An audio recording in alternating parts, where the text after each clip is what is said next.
I'm Brandi. Kruse. Coming up today on unDivided, Governor Jay Inslee's pattern of lies and concealment when it comes to his carbon tax is undeniable. So what now? Also, a Washington congressman's home targeted with anti-Israel graffiti while his Democratic colleague downplays Hamas violence. With respect, I was just asking about the women, and you turned it back to Israel. Plus, the war on gas stoves is real, and it's heating up. That and more coming up today on unDivided. Remember, you can support our show for just $5 a month by signing up at undividedpod.com.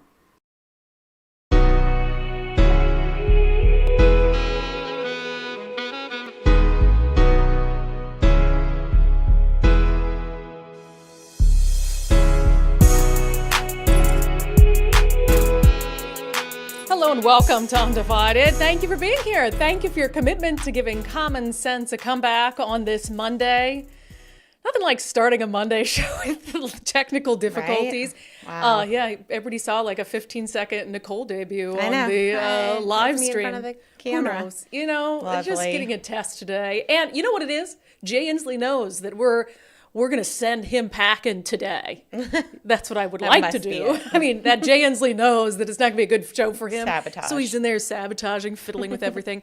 Anyway, we do have a lot to get to today, including yet another blockbuster report that to me shows a pattern of behavior from Governor Jay Inslee that in my opinion makes him unfit to continue to serve as our governor. But we're going to detail it for you and talk about really where do you go from here? Where do you go when you have a governor who is so drunk on 3 terms and one party rule that he doesn't care whether he's caught lying. He doesn't care whether his state agencies are caught concealing and gaslighting. What do you do? We still got 11 more months of this guy, 12 more months. So we'll detail that. But I want to start with something I think real struggle within the Democratic Party about struggle that shouldn't even be happening, but about how to respond to these far left activists who have taken a sharp turn toward anti-Semitism. You know, there have been some Democrats locally and Democrats in Congress who have condemned Hamas unequivocally, who have not tried to paint this false comparison between what Hamas did on October 7th and what Israel did in an effort to defend itself and try to get its citizens back from the clutches of terrorists. Over the weekend, Congressman Adam Smith, who's a Democrat from Washington, who's a very reasonable Democrat, who's very pro-Israel, who has spoken out about this left-wing activism. Well, I guess the punishment for doing that is that left-wing activists go and vandalize his house. So he, before we get to his statement on this is from Como News. Representative Adam Smith says his Bellevue home was vandalized by people calling for a Gaza ceasefire. So they did what they, have done all over, red hand paint all over his garage door, ceasefire, free Gaza.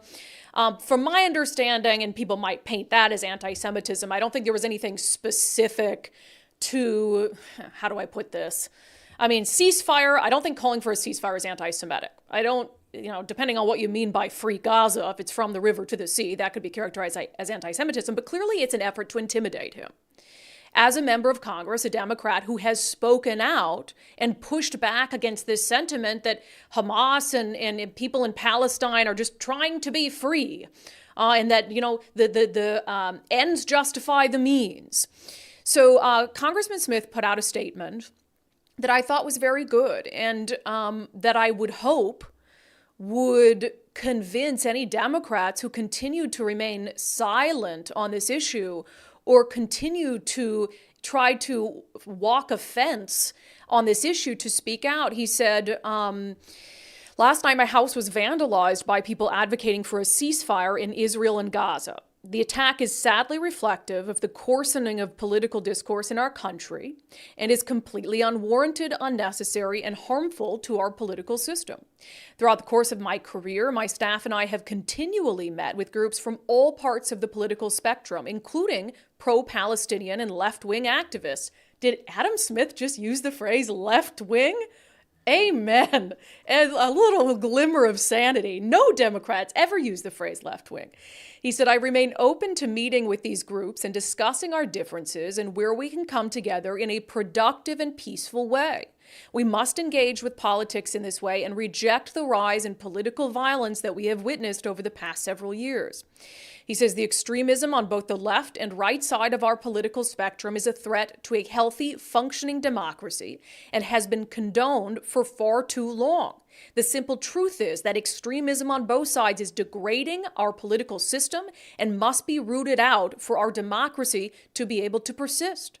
The world is increasingly complicated and full of tough challenges that require strong leaders. I am committed to taking on these challenges, and this act of vandalism has only made me more determined to remain in politics to ensure that we resolve our differences in a peaceful way that truly reflects representative democracy. I think that is exactly the right statement to put out. I think that him acknowledging, yes, there is a left wing in this country, and the left wing is dangerous. You want to focus so much in the media, and his own party wants to focus so much on the right wing and Donald Trump, which is fine. Focus on that, any sort of political extremism, but you can't focus on that when you turn a blind eye to what has been persistent, growing, active, dangerous left-wing extremism in Seattle and beyond.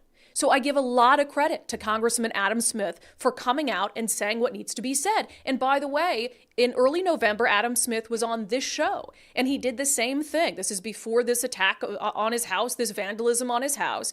He came on this show, which I think a lot of Democrats are afraid to do, and he spoke out against this brand of left-wing extremism. Part of the problem is the extreme left-wing activist ideology, which tries to divide the world between oppressed and oppressor. And if you are part of the oppressors, your opinion, you don't matter. You are to be fought constantly. And the way they divide that is incredibly arbitrary and factually inaccurate. And yeah, I think that extremism on the left that says these are the good people and these are the bad people, that's become a much bigger feature of ideology. It's this whole effort with the more, extreme anti-racism approach that basically implies that only white people can be racist. I mean, and basically you can sort of divide it once you figure out the quote power dynamic. And if you are in what they decide to be the powerful class, you therefore have no rights. You are irrelevant. That extreme ideological way of looking at public debate on policy issues coming from the left is very dangerous and very problematic. It is very dangerous. And the unwillingness of so many Democrats to say so is what has allowed it to grow and to fester. Adam Smith, in this political environment, in this state, deserves a lot of credit for coming on this show and saying that. And for in the face of this left-wing attack on him and his family, he deserves a lot of credit for coming out and saying that he is more committed than ever to remaining in office. Remember, Adam Smith has already been primaried by the far left for his job.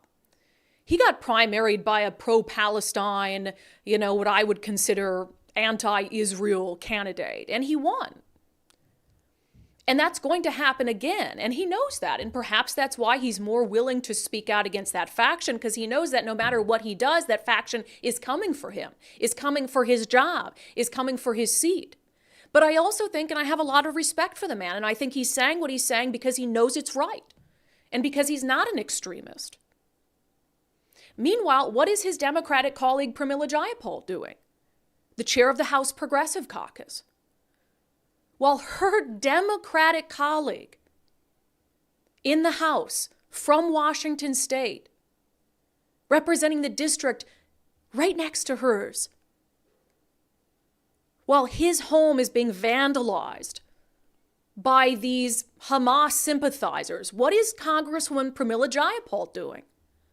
Well, she's going on CNN's State of the Union with Dana Bash, and when confronted with questions about her moral hypocrisy, she's trying to make this about comparing what's happening in Israel to what's happening in Palestine. I want to ask you about sexual violence. And it's kind of remarkable that this issue hasn't gotten enough attention globally, widespread use of rape, brutal rape, sexual violence against Israeli women by Hamas. I've seen a lot of progressive women, generally speaking, they're quick to defend women's rights and speak out against using rape as a weapon of war, but downright silent on what we saw on October 7th and what might be happening inside Gaza right now to these hostages. Why is that? I mean, I don't know that that's true. I think we always talk about the impact of war on women in particular. In fact, I remember 20 years ago I did a petition around the war in Iraq. Have you said, saying have that, you talked about it since October 7th? Absolutely. And I've condemned what Hamas has done. I've condemned specifically all of women? the actions. Absolutely. The rape, of course. But I think we have to remember that Israel is a democracy. That is why they are a strong ally of ours. And if they do not comply with international humanitarian law, they are bringing themselves to a place that makes it much more difficult strategically for them to be able to build the kinds of allies, to keep public opinion with them. And frankly, morally, I think we cannot say that one war crime deserves another. That is not what international humanitarian law says. Okay, with respect, I was just asking about the women, and you turned it back to Israel. I'm asking you about Hamas. In fact, I already answered your question, Dana. I said it's horrific, and I think that rape is horrific, sexual assault is horrific. I think that it happens in war situations. Terrorist organizations like Hamas obviously are using these as tools. However, I think we have to be balanced about bringing in the outrages against Palestinians. 15,000 Palestinians have been killed in Israeli airstrikes, 3/4 of whom are women and children. And it's horrible, but you don't see Israeli soldiers raping.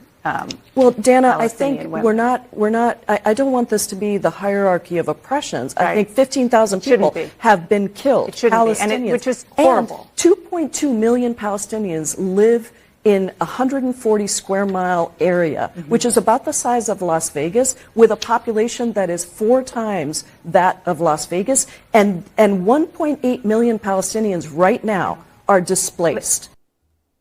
Imagine being asked as a woman who has been an advocate, claimed to be an advocate for protecting other women against violence, being confronted with a question about some of the worst atrocities against women that we have ever seen in a wartime situation, and giving a meek condemnation followed by however, but, and drawing some sort of equivalency. Now, I'm not saying it's not okay, obviously, to talk about what's happening to innocent Palestinians. But they can be 2 separate conversations. You can have a conversation about the war crimes being committed against women that have been captured on video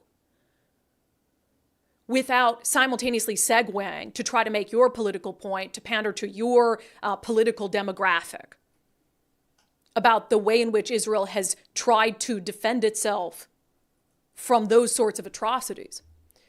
So here you have a story of 2 very different Democrats. And that's why on this show, you'll never hear us paint any party with a broad brush. You have a Democrat in Congressman Adam Smith, who has come on this show, who has, yes, talked about the right wing, but also talked about the left wing, who has condemned them, who has talked about their oppressors versus oppressed mentality, who weeks later at his home is subjected to anti-Israel graffiti, which you might think graffiti, it's not the worst thing in the world, but make no mistake, it's a threat. It's intimidation. It's if you don't do and say what we want you to do, we're going to come to your home.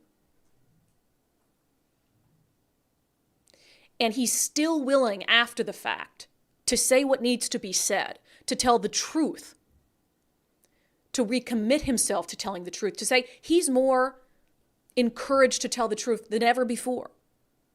And at the exact same time, you have another Democrat, a progressive, a congresswoman, whose district is just a few miles away, who's doing a yeah, but when it comes to rape. to me, this is this moment, and this is especially true in Washington state, and frankly, it's been increasingly true for the last 10 years. There is a common sense segment of the Democratic Party that needs to bifurcate itself from this far left fringe, that needs to find the courage and the moral clarity to do it, and to do it quickly. We've mentioned on this show, there's never been a better time to do that. If it wasn't during the chaos of 2020, during political violence that was carried out in the name of racial and social justice, if that wasn't a good time to separate yourself morally from that faction of the party, I can't think of a better or easier, more politically palatable time to do it now when that faction of the party has taken a turn toward anti-Semitism. I give a lot of credit to Congressman Smith, and I'll tell you what, he's going to be primaried again by a progressive. And it's in a district that Republicans have no chance of winning. And so he has my support when that happens. Financially, if he needs Republicans rallied to prevent some far left extremist from getting into Congress for his district. Do Congressman Smith and I agree on a lot of things? We agree on some things. But I would say there's a huge swath of policy issues we do not agree on. But more and more in Washington state, you're going to have these fights where it's between a reasonable Democrat and a far left wing activist. And Republicans are going to have to decide, is that a race where you help out the reasonable person? Where, oh gosh, there's no R on the ballot, so I'm just going to skip it. Or do you say, here's a guy who we can live with. Here's a guy who's willing to stand up and do the right thing. And here's someone who is most decidedly not. Those races are going to come up more and more often, and you're going to have to decide if you want to be a part of them. All right, I do want to follow up on a story we covered all week last week to let you guys know what happened in the court hearing of Joshua Ellis on Friday. If you're new to the show, Wendy Traynor was murdered by Joshua Ellis back in 2017 in Milton, Washington. It was a domestic violence homicide. She broke up with him. He shot her in the back of the head, left her body to rot for her dad and her uncle to find. And we've been following this legal saga, not just to try to help Wendy's family get justice for her, but you had a case that really illustrated everything that's wrong with our criminal justice system in Washington state. Joshua Ellis, without consultation from the family, was being offered by prosecutors a sweetheart deal to serve less than 10 years in prison for putting a bullet in his ex-girlfriend's brain. And not only that, you had this racial element that factored in the case, which is what we spent a lot of time talking about last week. You had Josh Ellis's public defender, who in pre-sentencing memorandums was suggesting that the judge should not throw out the terms of this really, really low deal, lenient deal, because Josh Ellis is black. Because of the wrongs of the past in the criminal justice system, somehow we need to make up for those wrongs by artificially lowering the sentences for black offenders, no matter how heinous their crime. So we went to this sentencing hearing on Friday wondering what this judge, a relatively young judge, a judge that has spoken out publicly about criminal justice reform, wondering what he might do, because judges have ultimate discretion at sentencing. Just because the defense and prosecutors let Josh Ellis plead guilty to this sweetheart deal doesn't mean a judge has to follow it at sentencing. So when the judge went to make his determination after hearing victim impact statements and then hearing from people in support of Joshua Ellis, I was happy to hear him. And this is the moment where I kind of knew that he was going to throw out the terms of the deal and give Josh Ellis more time. Remember, the deal they agreed to was about 123 months. I was happy to hear the judge address head on the racial arguments that had factored into this case. Here's a clip from Friday's hearing. I will only note that it is frustrating to have to address race. I do think it is a necessary exercise, and I think this is counterintuitive, perhaps, but it is important to address racism when it arises so that we can dispose of it and then return our focus to the case at hand. So I think it's regrettably necessary, but it does serve the purpose of staying focused on the necessary issues and Mr. Ellis's murder of Ms. Traynor. The parties have recommended a sentence of 123 months. I think that is not sufficient. In weighing the applicable factors, I believe 180 months is just, and that is my sentence. It will be followed by 36 months of community custody. So Judge Andre Penalver sentencing Joshua Ellis to 5 more years than he would have faced under the terms of the plea. I still tend to think that that's not enough time, but I don't think anyone expected him to throw the book. The max sentence would have been something like 20 to 23 years for second-degree murder, which was the charge in this case that was pled to. But what he said there about the race issue, he's spot on. And it actually made me think about the issue a little bit differently as well. And what he's saying is, sure, given sort of the wrongs of the past, we have to always, if there's an issue that involves race that's brought up, acknowledge it, put it aside, move on. And that's essentially what he's saying, and that's what you should do.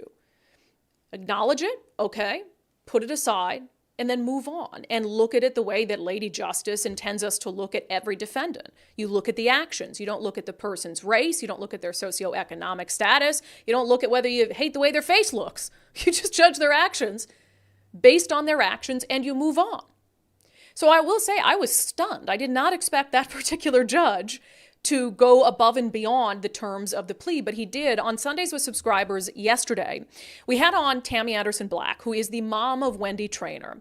And given how much we've covered this case, I just really wanted her to reflect on what the family went through to try to get justice for her daughter. How has this all left you feeling about the state of Washington's criminal justice system?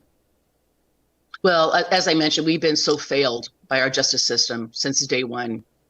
Out of all this, the person that got the most support, was given the benefit of the doubt, was Joshua Ellis. We had nothing. There was no support for us. We had no say. We had no involvement, really. When it comes to our domestic violence, I mean, I've read quite a bit about domestic violence, how when someone is arrested, put in jail, and they're bounced right out the next day. What's going to stop that cycle? Where is the penalty? What are they paying? It doesn't really make any sense to me. There needs to be a little more accountability, I think. And these are people that have been previously, usually have been arrested before for domestic violence. And it's kind of a cycle. But there needs to be some sort of a little more accountability, a little more time in jail. Yeah, if you want to watch that full interview with Tammy Anderson Black, who again is the mother of Wendy Traynor, it was on Sundays with Subscribers, so just sign up, undividedpod.com, undividedpod.com. You really feel for that family, but had they not said, we're not going to take this deal sitting down, I think that's what the deal would have been, and it would have happened behind closed doors. And it just points to, for everyone who shared clips about this story, who reached out to that family, who showed up in court. We had viewers and listeners who showed up in court as well to be there wearing domestic violence awareness ribbons. It made a difference. It really made a difference. And we can't allow these things, as difficult as these conversations are. I think that there's a big segment of people who would not be willing to confront the argument about Josh Ellis's skin color in the way that all of you were willing to confront it and to say it wasn't right. And again, I don't call it reverse racism anymore. I just call it racism. To suggest that Josh Ellis should get a lower sentence is, in my mind, to suggest that Wendy Traynor, because she's white, deserved less justice. And so I'm grateful for all of you that stood up for Wendy Traynor's family. I'm grateful to the Tacoma News Tribune, which published an op-ed from me, which is probably difficult enough for any in the mainstream media to do. But not only that, to publish an op-ed from a white woman complaining about a racial issue in a criminal case, because I do think that made a difference as well. So again, you can check out that full conversation with Tammy, Wendy's mom, undividedpod.com, undividedpod.com. Not, justice in the sense of what I think justice would have looked like for taking the life of a 25-year-old girl in that way, but justice considering the brand of justice that we're used to in Washington state. All right, coming up next, we are diving deep into, again, a pattern of lies, concealment, gaslighting from Governor Jay Inslee and his administration. It is getting worse and worse by the day. More people are waking up to it. The question is what happens from here. But first, I've been talking about my success on the Eastside Weight Loss Clinic plan. You know, I've been on every diet roller coaster that there is. I do good for a couple weeks, maybe a couple months. I fall off because I got a vacation or a holiday, and then I never get back on again, and then all my success is just down the drain.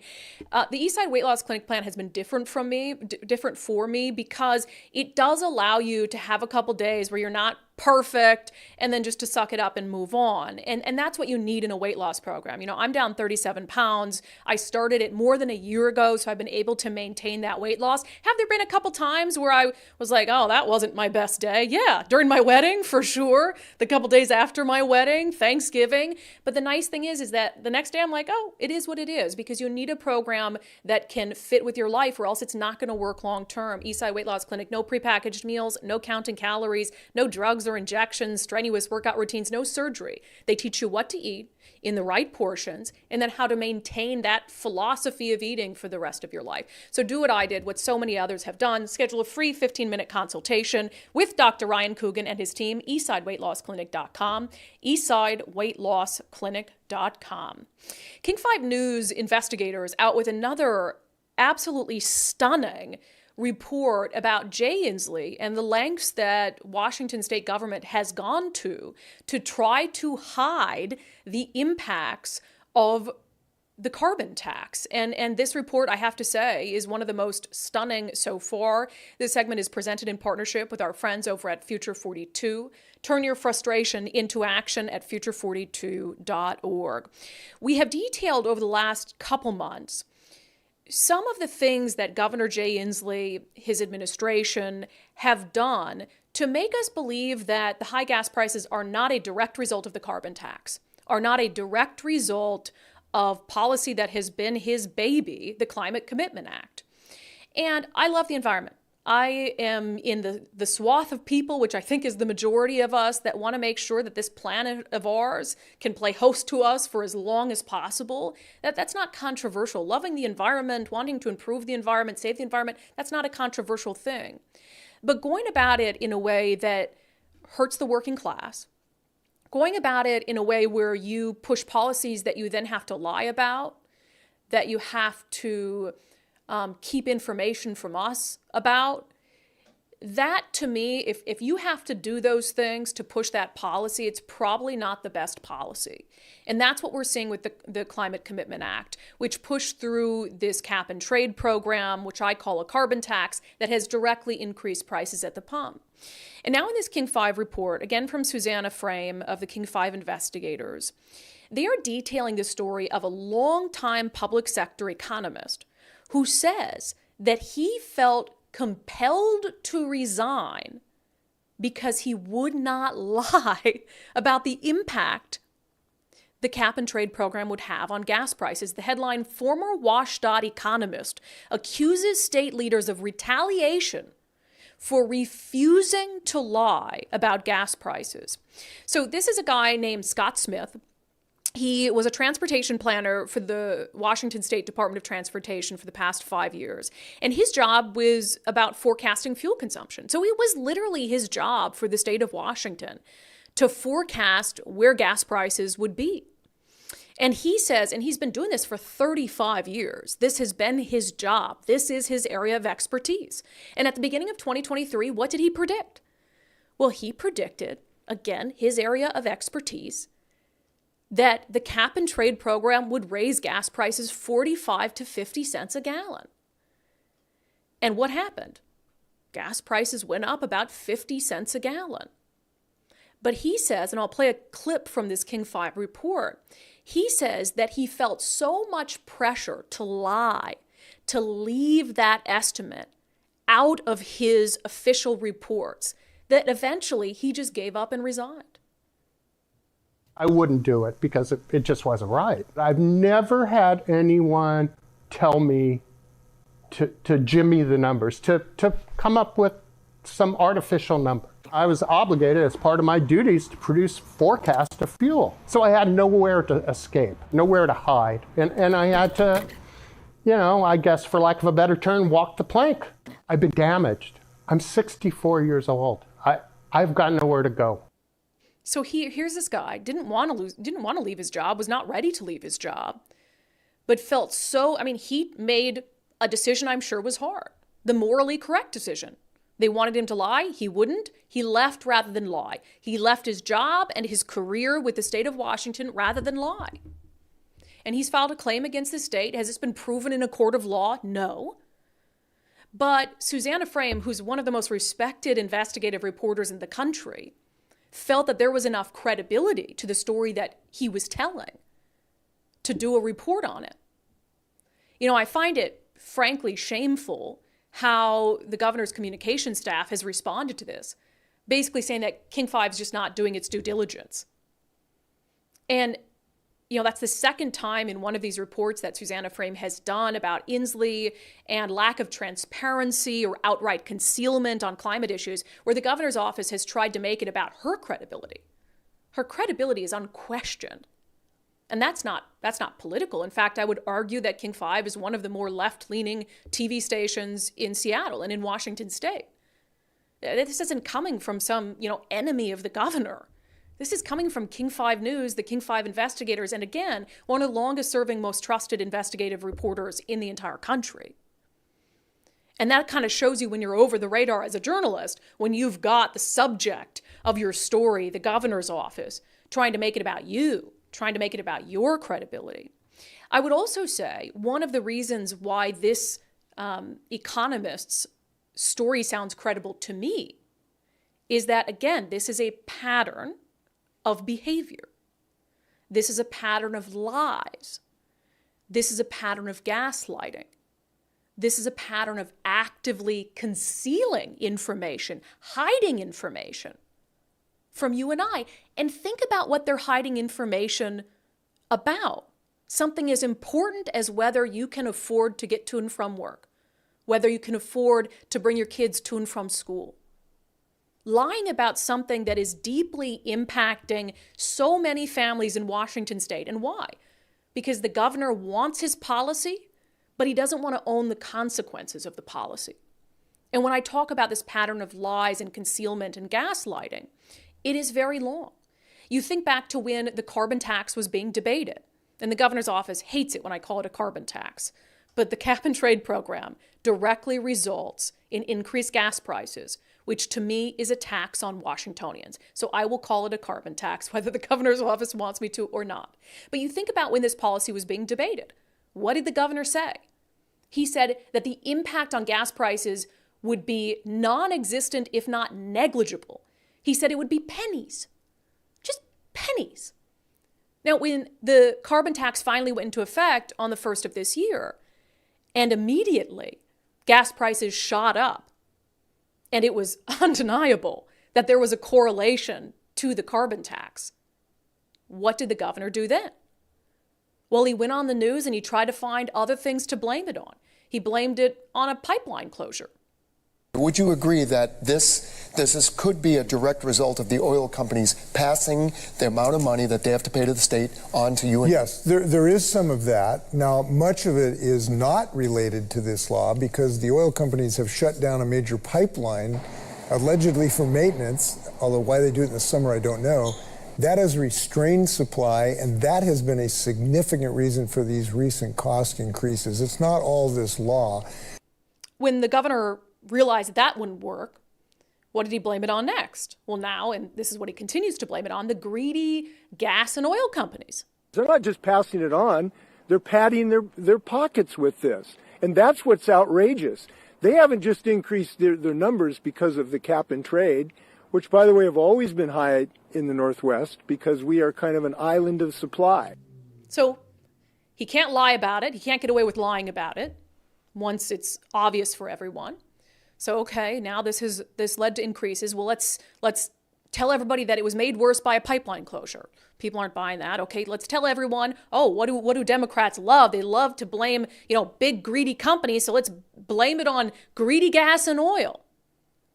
But the problem is, the more that you lie, the more you spin, the more you conceal, the more people are left wondering, if the policy is so good, why do you have to lie about it?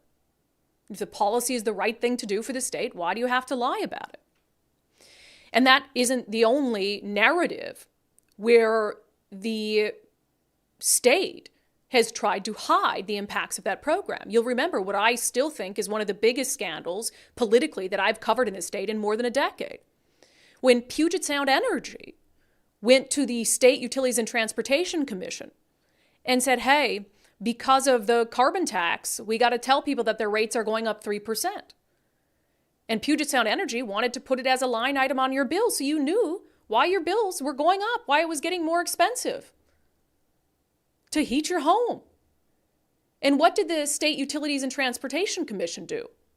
Well, acting on advice from the Attorney General's office, they advised Puget Sound Energy not to put that as a line item on your bill. You recall the story from the Chronicle. Washington AG's office advised Utilities Commission to conceal carbon tax impact on energy rates.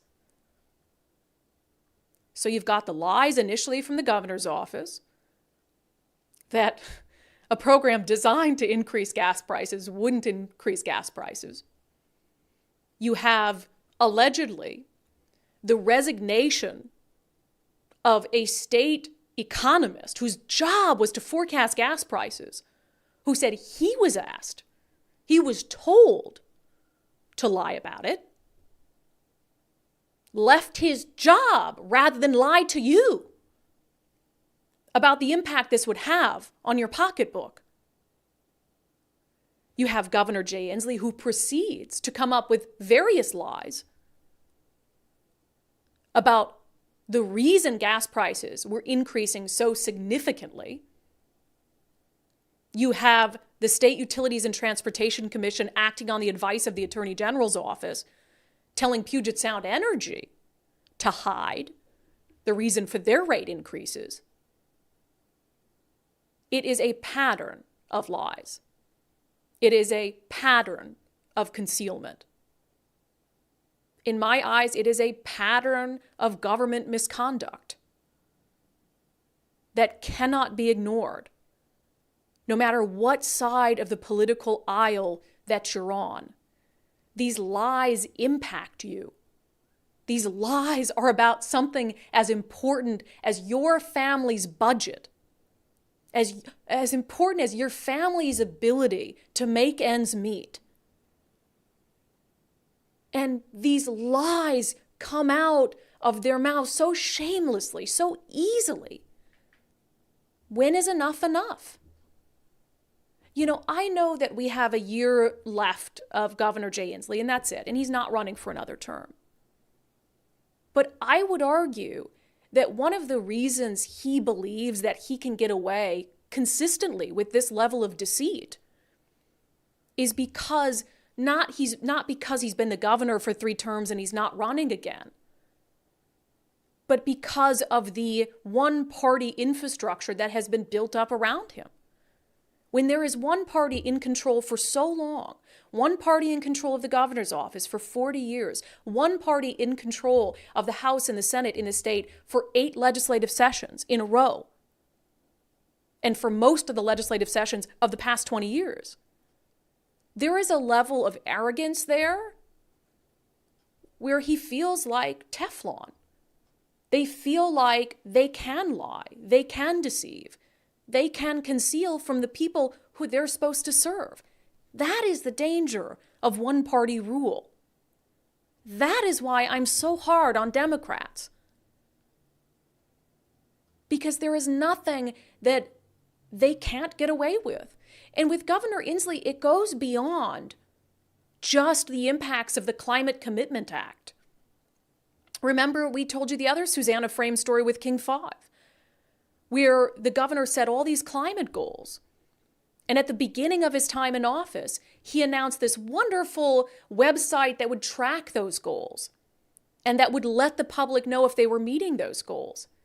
Fast forward 11 years, they haven't met any of them. Recycling's down, carbon emissions are up, and the website the governor introduced to such fanfare the accountability structure, that website was basically scraped of any mention of the goals so that it made it more difficult for people to track them. It's not only climate issues. There's a story about Governor Jay Inslee and the Attorney General's office thwarting a police investigation into what was happening at a juvenile detention facility. Not allowing police to go in there and to service. They had to get a search warrant to go serve, to go search and break up illicit activity inside a state-run juvenile detention facility.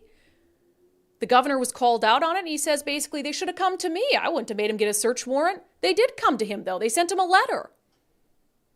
So again, it's a pattern here. And your question as a Washingtonian, whether you are right, left, or center, is are you okay with the pattern? Are you okay with the evidence that shows and proves the pattern? And if not, then what are you going to do about it? All right, that segment was brought to you in partnership with our friends over at Future 42. Turn your frustration into action at future42.org. And I know they have a lot of opportunities to get involved and try to push back against things like this that aren't good for any of us. Nicole, hi. You look stressed over there. No, I'm good. I think I just look that way today for some reason. I came in, I'm like, Nicole, you look upset.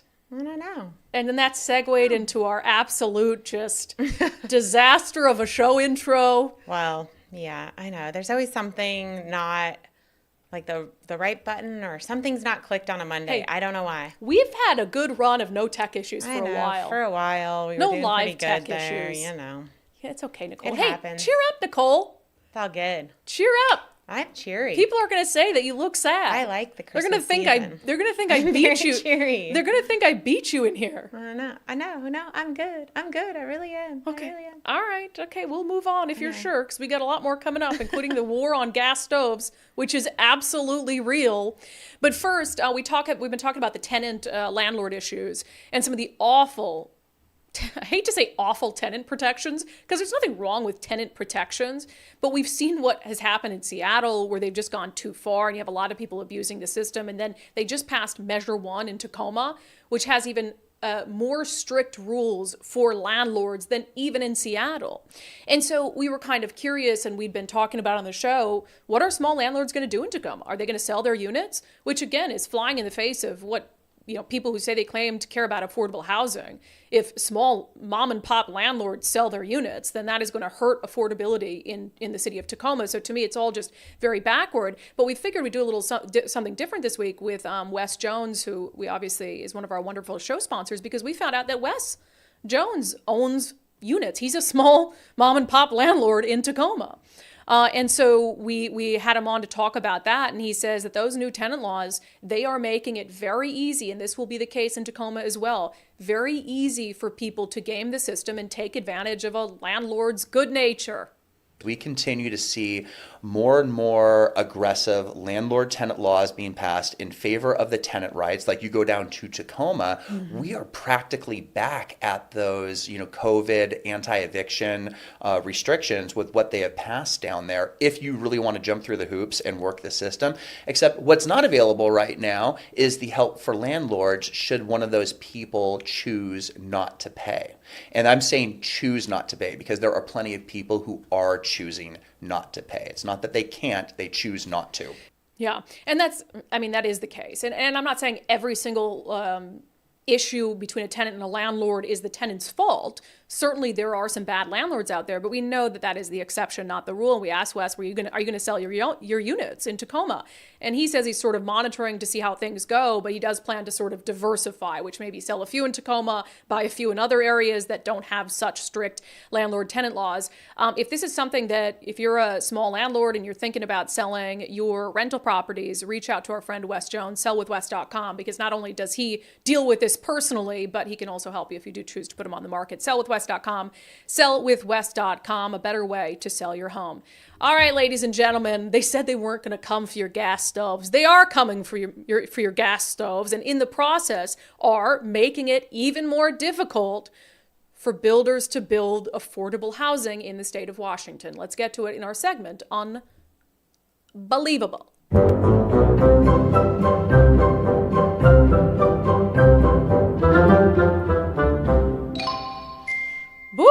Okay, so there's been this kind of ongoing fight, and maybe you aren't privy to it until now, but I'll catch you up to speed, where basically in Washington State and California, there was a similar ban. So this is all going to play into one another. But Washington had passed a heat pump mandate. And a federal court ended up overturning a similar ban in California. And so then the heat pump mandate in Washington State was sort of put on the back burner. But now, as a way to, I guess, finagle around that court ruling, they have passed and put through a watered down version of the heat pump mandate. Here's a story from the Seattle Times, and I'll explain to you what all this jargon means. WA adopts new rules to phase out fossil fuels in new construction. And according to the Seattle Times, this is the first line of their story, it will soon become nearly impossible to install fossil-fueled appliances to heat new homes and businesses in Washington State. So what that means under these new building code amendments that were just adopted, builders would have to, according to the Times, match the energy efficiency of heat pumps in order to install gas in new commercial and residential buildings. The requirements could go into effect as soon as March 15th, unless there's any sort of legal challenges. It says, rather than outright requiring electric heat pumps, it would make it more cumbersome and expensive for builders to meet energy efficient targets without installing heat pumps. So basically their workaround is, okay, we don't know if we can outright ban the requirement that builders install electric heat pumps. But here's what we'll do. We'll wrap it up in so much government red tape and bureaucracy and make it so incredibly difficult to install anything but an electric heat pump that they'll basically be forced to have to install an electric heat pump. One of the issues here, though, and why you've seen the builders push back against this, we've reached out today for comment from the Building Industry Association of Washington, is that this adds thousands of dollars to the cost of building a new home.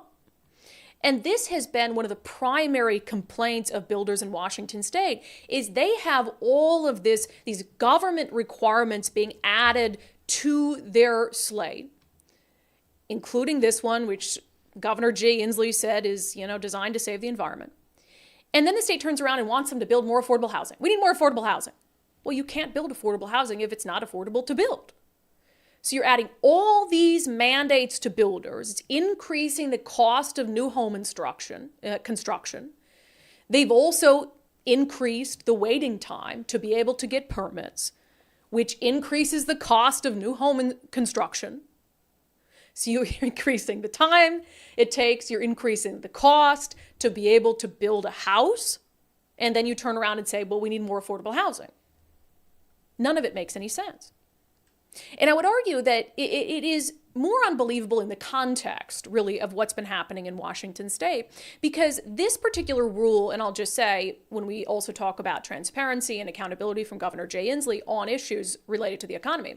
So the Washington State Building Code has 15 members, and who are they appointed by? They're appointed by the governor. Okay.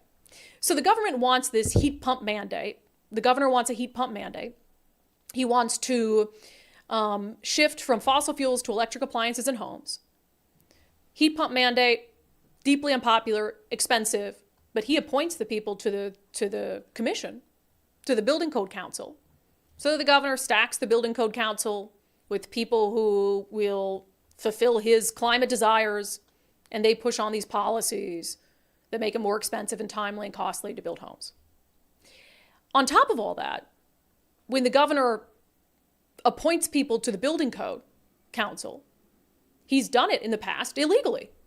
This was a story from May 2022. Inslee settles lawsuit over building council appointments. Inslee's appointments to an obscure regulatory panel have cost Washington State $70,000 in public records lawsuits and forced the governor to name new appointees. It says the dispute centered on Inslee's handling of appointments to the Washington State Building Code Council, which establishes minimum standards for new construction. State law says 2 of the council's 15 members must be nominated by trade associations representing residential and commercial builders. But last year, Inslee ignored the builder recommendations and instead named 2 of his own picks. Again, pattern of lies, of concealment, and of getting away with it. This was sort of an obscure story. It was only covered by the wire services. So here you have Governor Jay Inslee making illegal appointments to the Building Code Council, stacking it as if 13 appointments that were completely his own choosing weren't enough. The 2 that the trades are supposed to nominate, it's like, I'm going to take those 2. Thankfully, he got caught for it. And then he wants to push through things like a heat pump mandate because, again, he has set these goals, and Washington lawmakers have set these goals related to emissions. State lawmakers adopted a target of slashing energy consumption in new construction by 70% by 2031. And by 2050, buildings should not be producing greenhouse gas emissions. So the governor has, all these goals, but what did we learn a couple weeks ago from King 5 News? The governor doesn't meet these climate goals. Washington State isn't meeting these climate goals. And what happens when they don't meet these climate goals? They conceal the evidence. Is anybody not seeing the pattern here? Let's create goals for the climate that will make our constituents feel good, that they're doing something. When we don't meet those goals, let's hide it. Let's vilify the reporters who talk about it. Let's strip our government websites of the information. Let's conceal. When people find out about it, let's lie. It is a pattern everywhere they go. And at the same time, they have all this money coming in. They have all this money coming into their coffers. Could it be that that's really what's going on here? Could it be that they know that these goals they set aren't realistic? That the programs that they come up with aren't working to help Washington meet its climate goals? I mean, they've got to know it by now, right? They're not meeting their climate goals. And then they don't want people to find out they're not meeting their climate goals, so they hide the information. But if you really cared about the environment and you weren't meeting your climate goals, wouldn't you adjust your plan and your policies so you could meet your climate goals? Or could it be that they don't care that they're not meeting the climate goals? All they care about is the money that those climate goals bring in from you, hardworking taxpayers of Washington. I know what I think. And I think it's pretty unbelievable that they still get away with it. All right, we'll dip outside of Washington State coming up next. But first, I've been talking about my friends over at First Mark Insurance. Dave Taylor, the CEO of First Mark, has been doing this for a really long time. And Mike and I are now members of the First Mark family. It's because we not only love the service, but we went to them, said, hey, we need better insurance. We're really worried about whether that would cost us more money, and it didn't. So that's a no-brainer. We get better insurance for the same price as we were paying some of the major carriers. Okay, well, sign us up. I've heard from a lot of you who have taken the First Mark Challenge. For some of you, Dave Taylor told you, hey, your insurance is actually pretty great. You don't even need us. For others, you're now saving hundreds of dollars a month, which adds up to thousands of dollars a year. The caveat is Dave Taylor and his team at First Mark, they're not going to be able to go through all of this and get you a quote and all that in 15 minutes or less. That's just not realistic. How much time did it take for you? Couple hours. Okay, so Total. all in a couple hours Yep. from the time we gather the information, do the presentation, and go through everything. It's a couple hours of time, Yeah. right? And so, and I would say that's probably on the high end, Yeah. right? It well, ranges. we were chatty. We were very chatty. We were chatty, yes, exactly. Anywhere from an hour to 2 hours is the investment in time to find out, and there's no obligation. There's no extra fees if you become a First Mark client. We are paid the same way every other insurance agency in the state of Washington is paid. We're paid by the insurance company that is the writer of your business. And so, yeah, there's nothing to lose. Yeah, so if you're maybe doing some budgeting in your family, given the cost of everything right now, given the carbon tax, whatever it is, and you're like, gosh, we really need to save some money where we can. Everybody needs insurance, but having someone in your corner who's working for you and not the insurance companies, I'll tell you what, it's one of the best decisions Mike and I have made as a couple. FirstMarkInsurance.com, FirstMarkInsurance.com. Take the First Mark Challenge, see if they can't save you a little money, if they can't get you better insurance, or both in the process. It'll just take you a little bit of time. FirstMarkInsurance.com. They work for you. All right, dipping outside of Washington State, although there is an unfortunate Washington angle. This is also going to be the subject of our daily subscriber poll, which I'll get to momentarily.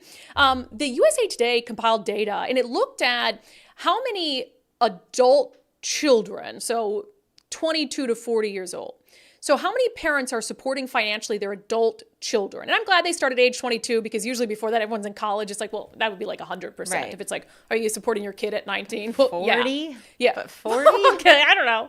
40 is the new 50. I don't know. Or is it the new 20? No, sorry. 40 is the new 30. 40 is the new 20. Sure. Yes, good. Okay, I went in the wrong direction there. Como News republished the USA Today findings because Washington is first in the U.S. for parental financial support of adult children. It says, according to the study, parents in California, Washington, and Virginia average more than $800 per month in financial compensation for their children, ages 22 to 40. Washington topped the charts with an average of $869.50 a month, while parents in Iowa were at the low end of $349 a month. The study also factored in the total percentage of parents who were offering support, and the variety of support offered in Washington was in first place again. So no matter what, like, parents here are helping their adult children more. It says Washington parents are also the most likely to pay for family-wide entertainment subscriptions such as Netflix and Spotify. Oh man, so we're not even talking about the essentials It's here. just spoiling We're them. talking about, according to USA Today, 51% of parents believe millennials need more financial support than previous generations given the economic climate. I do agree with that for a variety of reasons, but the study also revealed 84% of parents who financially support their adult children say their support doesn't create resentment or tension in the relationship. That's shocking. Well, I don't know. I You don't guys know. must have really good family dynamics. I don't know, but if you're paying for everything, don't you just keep your mouth shut? That might be it. But then wouldn't that create resentment from like the parents? Either Not way. if they have the money. I made this the subject of today's daily subscriber poll. If you're a subscriber on Patreon or Locals, we send one of these out to you every single morning. I said, if you have an adult child, are you giving them any financial support? Any financial support? You get to choose yes or no. We'll keep this poll open. Right now, most people are saying no, but not by much. 42% to 58%. 42% say yes, 58% say no. Chris Holbert says, my 21-year-old son moved to Florida. F you, Jay. 18-year-old daughter is finishing up her senior year, so I'm 1 for 2. Nicole says, my oldest 2 are over 18, 1 just barely. They both live with me. I don't give them anything. They help out around the house, which I think is good. Let me see. Andrea says, I have 1 adult son with a daughter that I often need to help. Being a single working parent with custody and no child support is difficult. I also have 3 adult daughters with children that don't need any of my support. Cynthia, we have not provided financial support since the age of 30. 1 is 48, the other is 37. Prior to them turning 30, we let them know that was the cutoff. I think that was my cutoff help. as well. I think that's what my 30? parents said. All right, you're on your own. I don't think I ever had like a cutoff per se, but maybe would have gotten there if I didn't cut it. I mean, because I was, when my first job in news, I was making like no money, and I constantly needed help from my mother. Very hard to make money in this business anymore. In news. And then one day I was making good money in TV. But you were kind of an anomaly in that. I was an anomaly, but that's why my mom was like, you're quitting your job? What? I mean, she was supportive, but also I'm sure she was thinking about, I don't want to go back to those days where you called me like begging for money to make your minimum credit card payment. But I do agree with the sentiment that it does, well, first of all, and we talked with Zach Bulwark about this, I think, last week, that kids are way more materialistic these days. Extremely. Way more materialistic. And I also think there's just more things to spend their money on. We mentioned Netflix and all this stuff, and kids get used to it, and then they're spoiled, and it's like, well, I can't get my triple frappa mochaccino latte, which is $11, and they want that every single day. And then, I mean, that might be hard for, I'm not a parent. So I always try not to judge parents who, on their decisions, like cutting their kids off or not. I'll tell you what, though, my kids are going to work. You're having kids? I don't know. I don't have an announcement to make. No, I don't know yet. No, I'm with you. I also think that the reason the age has jumped so high or far might be that we're in the age now where there's not the same kind of pensions, there's not the same kind of retirement coming to us, right? So the people now who are parenting these 30, 40-year-olds are retired and they have this pension and they have saved well.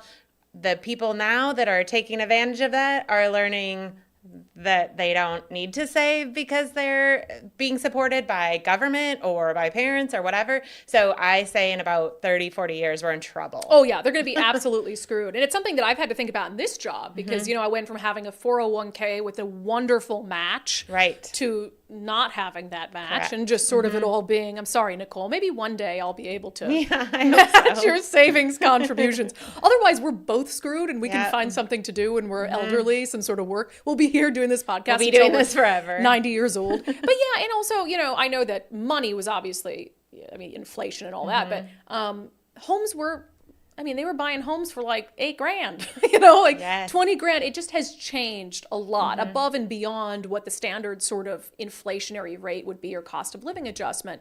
But a lot of it, I do have to agree with what Zach said about materialistic. And the inflation has risen and nobody's changed their spending. So you still have the same amount of money, you still are spending more. And but I think of, how many vacations I went on when I was in college or just out of college, all across the world with my friends. My parents never did that. Their vacation, I remember we took one vacation when we were kids. I think we went to Cancun, like 1 year, one time. It was the only, and I remember it because it was like stood out. So the spending habits are a lot different. I think that's part of our, we phrase it all the time now, like the YOLO, like you only live once and you don't know, like live for today. And like all of these sayings that we have that are like live now and don't worry about the future. And nothing's guaranteed. Like that was not on our parents' radars. No. They were like, nah, save for later because our parents aren't helping us. So we have to save. Yeah. I don't know if it's YOLO, but also, you should still worry about the future a little bit. Oh, I absolutely think so. Kiddos. I just mean that's the mentality we're giving kids today. Yeah. I agree. And then they got to go somewhere I got to go post on my Instagram a picture of me living a life that is completely contrary to the life I actually live and make it look all interesting and fancy and stuff. Okay, anyway. Or I think I might be able to live on being an influencer forever. Like that's not going to go away. Let me ask you this. Let me ask you guys this. I just had to say it one more time. Are we influencers? I think to some extent. I think though that we're creating something we think we can build off of and create a career out of, right? This is a new career, but we think we can take it far. Or if not, we're still gaining skills that might be able to place us in, politics or something like that. This is our profession. It is. Now we're just doing it on social media. Correct. But I think that when I think of an influencer, I think of somebody that right now is telling people like what product to buy or whatever on social media. And at some point they're going to lose steam, right? Yeah. So you only can, I don't know, there's stupid people that take selfies in dangerous positions and things like that. You're not going to keep people watching forever. You know what I'll do? People grow out of you. People grow out of fads last for only so long, right? Because now, what we'll do when we're older? Hold on. Sell foot pics. See, look at that. Yeah, that's true. There's a real... You into that? I think they like it without the shoes and socks. Don't go there today. You see? Wait, I can't because you're on my split screen. Here, I'll sell foot pics. I'm more flexible because I've been doing yoga, so that's the only way I can get my foot above the table. Anyway, wow, we're off the rails. Yeah, if it was summer, maybe. Sorry, okay, let's skip this next story. We'll get into questions and comments. It's a good segue, though, into Zach today. We have our friend Zach Abraham on the show every week. On Thursdays in this past week, he was talking about the spending during the holiday shopping season.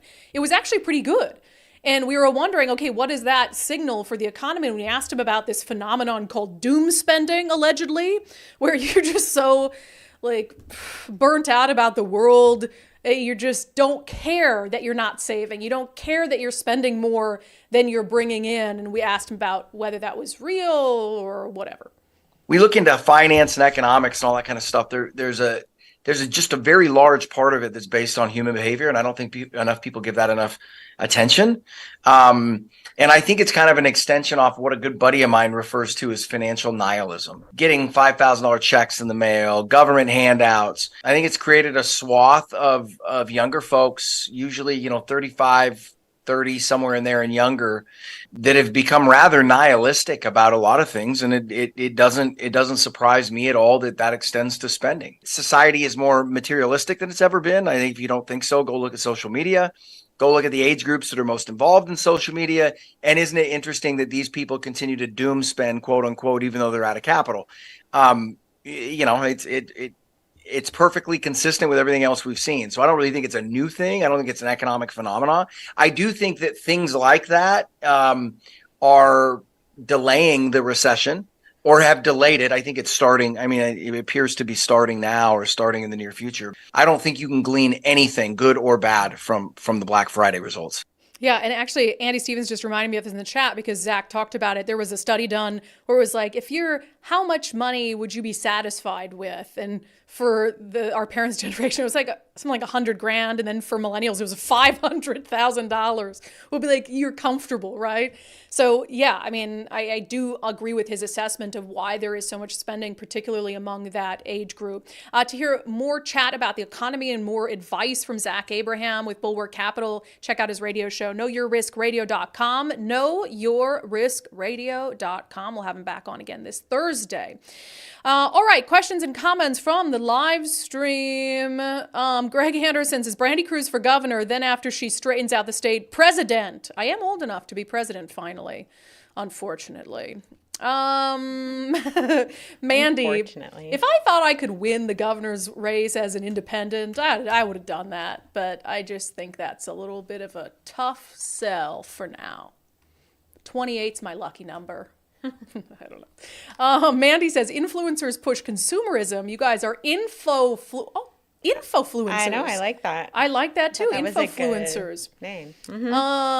Jaya Paul on her comments, both sidesing the debate around rape from Hamas.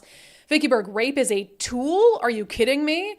I mean, you could look at it in the way that Jaya Paul looks at it is, okay, this is a tool they're using to scare and, but it's obviously much more than a tool. I mean, they raped and killed women, and it's just horrible. Well, I would call that a weapon, not a tool. So I think that's a tool kind of dumbs it down. You get things done with a tool. I would call it a weapon. Yeah. Oh, you want me to go? Sorry. Join us. The way Jayapal deflects that direct question and not condemning Hamas for sexual violence against Israel women shows who she supports. It almost sounds like she is justifying Hamas raping girls and women because they are at a disadvantage and of not having allies. Is she serious? Yeah, and I will say the condemnation has been pretty swift from Democrats and Republicans. I'd like to see more Democrats come out, but Darla said, good for the interviewer. It's about time they're taken to task for their behavior, and I do give Dana Bash credit for persisting. I almost wish she would have been more persistent. Like you see, because she kind of pointed out, she didn't want to move on without pointing out that I just asked about this and you switched it to that.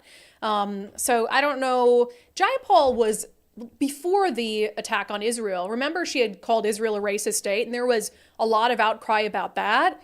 And then she came out and kind of apologized for it. I don't know if she plans to do the same. Nicole, will you check her Twitter to see if she has in the last little bit said anything? But she's, I think, under a lot of pressure. On Wendy Traynor and the resolution of that case, Bill Biz with a $20 super chat. It's absolutely ridiculous that the Pierce County prosecutor would promote such a horrible deal. Cowardly. Great that the judge rejected it. I agree 100%. Charlie Knowlton, it's sad that the current climate is such that the defender believes she can even get Ellis a generous plea deal by just making it an equity issue. I agree. On Governor Jay Inslee, our friend Todd Myers commented. Hi, buddy. When the governor blamed the shutdown of the pipeline for the price increases, the pipeline had been reopened for nearly a month. He is the governor of the state and has no idea what he's talking about. Or he doesn't think you have any idea as the citizens what he's talking about. So he's just throwing stuff out and seeing what sticks, or both.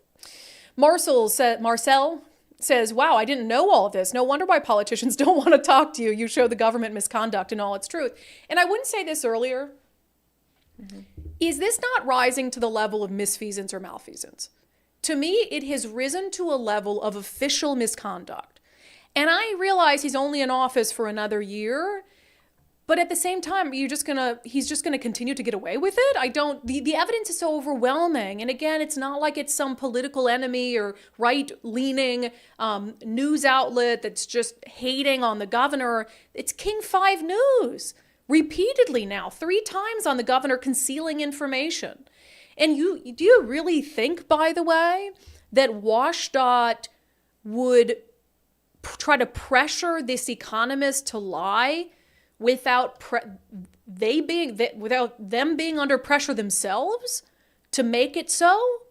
Come on now. You guys know better. Mike Whitman says, gotta admire their obtuse nature. Our power grid is already struggling, yet they plow ahead on EV and all electric homes. By the way, electric hot water heaters and furnaces are less efficient and cost more to run. And we all know it heats up your food less quickly.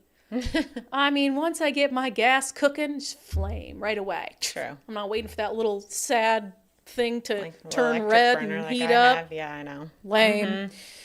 You could pry my gas stove from my cold, dead hands. God, what is okay? That's real tempting.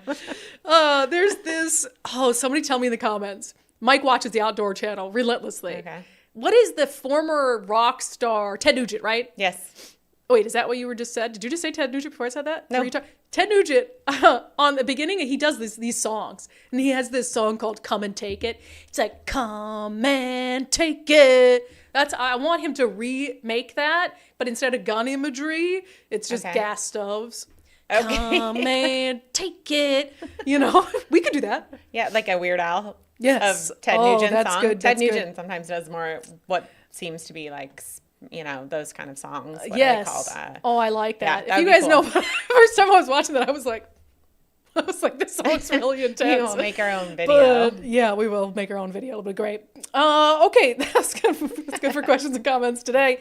Thank you, Nicole. Yeah. Appreciate it. And by the way, Jayapal, were you asking if she has apologized? Has she come out with an apology? Oh, no. She's doubled down. She's just reposted those videos and just says, let's see, there's 3 different reposts. Republicans are holding aid to vital foreign aid hostage in exchange for policy changes that would absolutely destroy our asylum system. It's cruel and a non-starter. Democrats have real solutions, blah, blah, blah. But I will say, she shared the Dana Bash interview, but she cut off those parts. She just clipped it without that stuff on it and clipped off the Dana Bash. Is it Dana Bash? Dana Bash.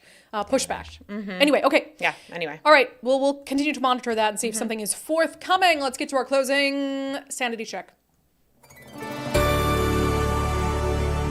For all of you who say your vote doesn't matter, may I introduce you to Damian Green. Damian Green was running for city council in the city of Rainier, and Damian Green lost by 1 vote, 247 to 246. The 1 vote that he lost by was his own, because Damian Green did not cast a ballot for himself. The King 5 article says, following a hand recount, voters in Rainier have elected Ryan Roth to the city council by a margin of 1 vote. Green said he did not vote for himself. I didn't feel comfortable, he said. I thought it was kind of narcissistic, so I didn't. First of all, you're running for politics, so narcissism kind of comes hand in hand with that. And actually, the guy he was running against wasn't going to vote for himself. Kind of reason, and his wife told him he should. That's because women are smart. Oh, Damian Green. I mean, if that's not a lesson on the fact that your vote sometimes does count, quite a bit, in fact, then I don't know what is. That has been your closing sanity check for today. Despite a rough start, that has been today's episode of Undivided. Thank you for being here. Thank you for your commitment to giving common sense a comeback. We sure do appreciate every single one of you. If you have not signed up to support the show yet, there's never a better time. UndividedPod.com, UndividedPod.com. Just $5 a month.